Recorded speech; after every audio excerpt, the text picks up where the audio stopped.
Hello and welcome to Travel with TR. I'm Tiffany. I'm Ryan. We're your go-to travel agents for all things cruising, theme parks, and much more. We're bringing you along on our travels and showing you the food and the fun. And giving you insider tips as we go. Thanks for tuning in. This episode is all about our Greece trip, day number 3. If you haven't yet, check out our episodes about day 1 and 2 in our Greece playlist. We started out our morning with some coffee that was in our room, and I also brought some gluten-free oatmeal packets to get me through the morning just in case my breakfast options were slim. We enjoyed our breakfast on the balcony and enjoyed the view of Athens.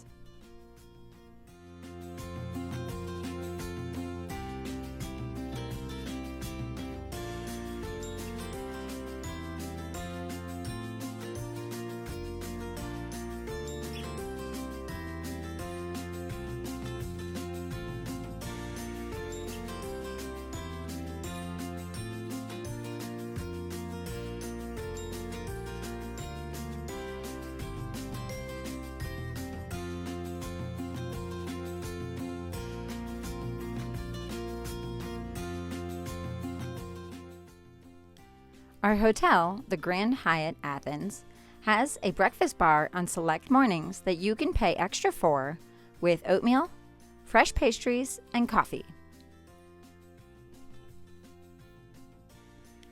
After breakfast, we got a taxi through the Free V app, which, despite its name, is not free. However, it can be very affordable. We headed straight for the Acropolis Museum. Our taxi driver this time was very talkative and happy to tell us a few stories about Athens and about his travels in the U.S. He dropped us off right by the museum. The new Acropolis Museum was opened in 2009 after years of construction on top of an archaeological site, which you can see under your feet as you walk in, or take the ramp down to explore even more. They moved all of the artifacts from the original Acropolis Museum, which was in a different location and was built in the 1800s. Since we had pre-purchased our tickets, we were able to skip the line and go straight in. Tickets run about 20 euros per person, and you can either get them on their website, or it might come with any tours if you've prepaid for a tour of the entire Acropolis. It gets very hot in Greece in the summers, and we were traveling with a group of people ranging in ages from 6 to age 97. Some of us had decided to visit the actual Acropolis today, and then the rest of us spent the day at the museum and decided to do the Acropolis at a later time. While you're inside the museum, they have a free audio tour that you can open up on your phone. But be sure to bring headphones or AirPods to listen, because there are docents walking around telling people to take their phone off of speaker mode. Next to each statue or artifact, there is a corresponding number to listen to each track about the item.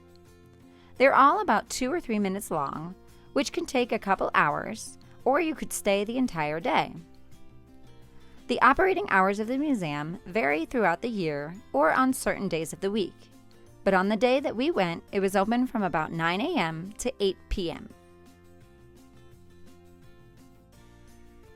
The entire top level of the museum is devoted to just the Parthenon, which is probably the most famous part of the Acropolis. This area was very fascinating, with the matching sized columns, and it's the exact footprint and size of the Parthenon. So you can walk around and see the marble structures, which you can't do while you're visiting the archaeological site of the Acropolis. And of course, it had some great views too.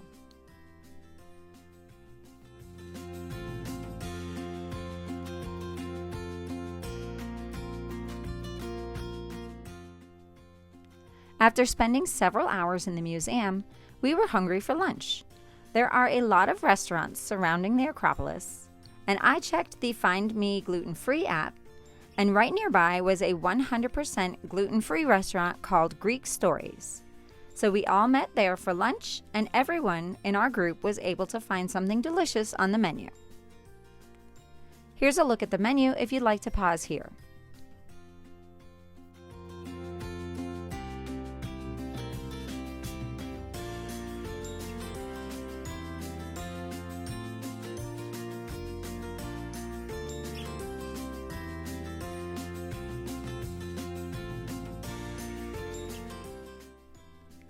Ryan and I each ordered the chicken and lamb gyros, which came with fresh, gluten-free pita bread and french fries, as well as a tzatziki yogurt sauce. It was phenomenal and everyone enjoyed their lunch. For the rest of the afternoon, we relaxed at the rooftop pool and then went to dinner in the restaurant in the lobby of the Grand Hyatt. Here's a look at the menu. They also had all of the allergens marked out on each item.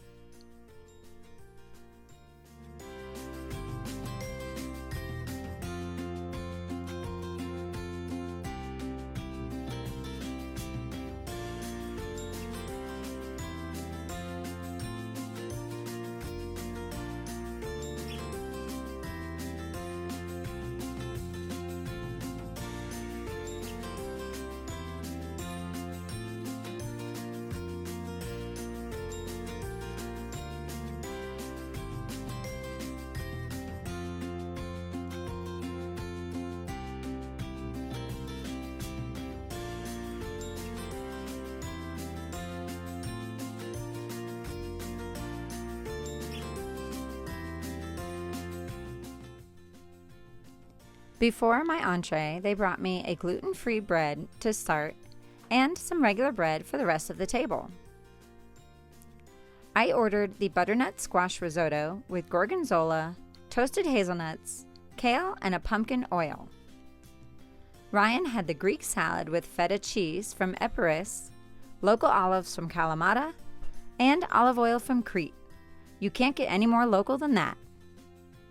Well, that wraps up day number 3 and our time at the Acropolis Museum. Stay tuned for day number 4, boarding day for our cruise on the Norwegian Getaway. Thanks for watching. If you're looking for a travel agent to help book your next vacation, contact us and we'll be happy to help get you started. For tips and info, please check out our other playlists and subscribe to our channel for future episodes. See you next time.